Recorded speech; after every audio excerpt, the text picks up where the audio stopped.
to be announced in cabinet today?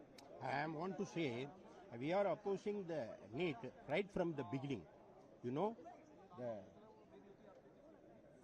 then UPA government is introducing the NEET bill in the year of 2010.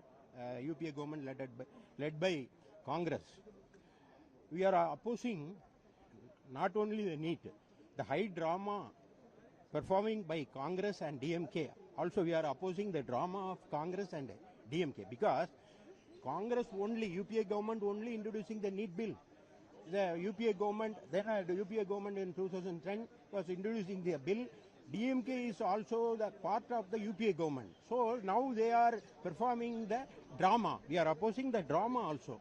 There another thing I want to say, Tamil Nadu Chief Minister Vijay says the education should be get back to the state list.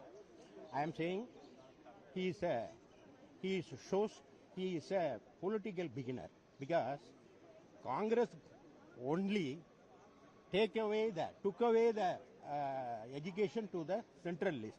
Now he is giving birth to his ministerial birth to the same Congress.